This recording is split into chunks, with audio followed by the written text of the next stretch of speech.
So Karena Brown, our next submitter, as I understand this, is here.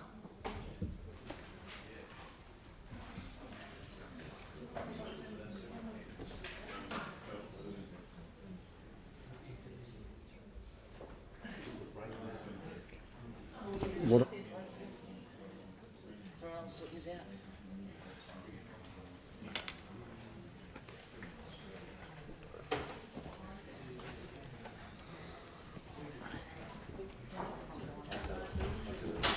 Karena, good afternoon.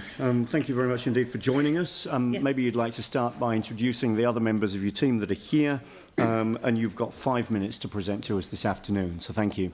Kia ora. So I'm Karena Brown from Living Wage. This is our new community organiser who's starting in a couple of weeks, Nathaniel, and Chasmere at the end there. I'm pretty much a fixture. So we're assuming that everyone's read the submission, so we're not going to go there, but what we are going to do is just read to you some stories from some cleaners and caretakers and security guards about what it means to actually be on the minimum wage and not having a living wage. So I'm going to commence. I work 50 hours a week on the minimum wage. Most of it goes to my rent, then you add food and electricity, and sometimes my pay can't meet the whole lot. Twice now my power has been disconnected because we didn't have enough money left for that, especially when everything goes up and up but our wages still too low. I've had a lifetime of struggling like this. I brought up 4 kids. I was the only one working as I had left my husband.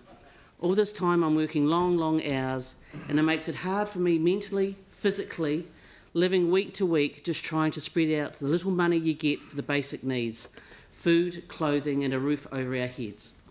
I'm the only one that works in my family. It's my responsibility to look after my family, and most of the time I feel that I have failed as a mother to provide for my children. It really breaks my heart not to meet these needs. It's getting worse. Between the contractors and the clients, the client gives the contract to the cheapest contractor. It is a race to the bottom. As a result, we end up with less hours and the same workload, making us stress all the time. Cleaner. This is another cleaner, and when we talk about doctors, you must also appreciate the logistics of the cost of getting to and from doctors for working families. The living wage is very important to me and my family because it would enable me to take my kids to see our family doctor when they are sick. At the moment, sometimes I can't, as I don't have enough money left after paying all the bills. So I have to wait until the next payday, which is fortnightly. It is very difficult when you are a mother of 6.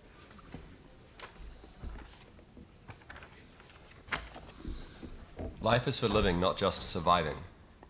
As a single mother, I struggle to survive from one day to the next financially, although I work a 12-hour shift. That puts a huge stress on me and my health. I started to suffer from depression and was advised by the doctor to take time off work and have some counselling. The truth is, I have no choice but to go to work. I can't look after my well-being and the well-being of my kids on the minimum wage. It's a security guard. I normally work nights starting at 6 p.m. and working until 3 a.m. I do this from Sunday to Thursday. Sometimes I work Fridays and Saturdays as well if I can get the opportunity. We are paid 20 cents above the minimum wage. My husband also works nights at another site.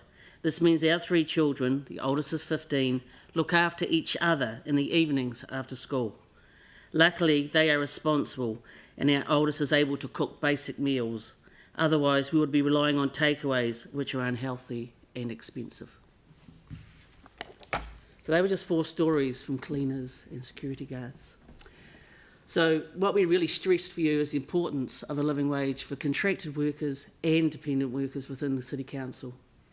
And we'd also like to say that when your survey comes to you next month about which option would be best for your procurement policies, the living wage strongly encourages you to do option 2, which requires every contracted worker for the City Council to be paid at least the living wage. Thank you.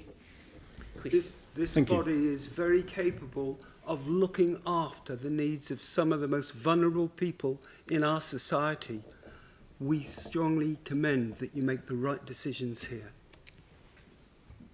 Thank you. So questions, Jake and then Sam if there's time, and then Yanni if there's time after that. Jake. Thanks for that. Hey, would you guys be able to briefly outline the importance of living wage accreditation, what that offers us, how much it costs, and what it means over the long term? Okay, so what accreditation is?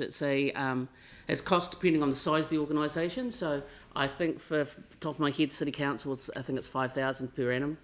What it does is enables you to actually be classified as an accredited employer. So therefore you're actually advertised everywhere. We get support for being an accredited employer, both politically and philosophically. And it also helps encourage people to realise that you're actually a ethically acceptable company and that you're working alongside other ones. Like the banking industry is all fully accredited now because they want to be able to say that they actually pay all their people accredited. And it enables the organisation to promote themselves as a living wage employer and actually be able to utilise what being a living wage employer means and the philosophy of actually looking after your most vulnerable and ensuring that people who actually spend all their money in the community actually have money to spend in their community and have money that they can live by. Thank you. That brings us to the end of the time, so there isn't time for more questions, but thank you for your presentation and for the written submission as well. Thanks very much indeed. No worries. Thank you. Thank you.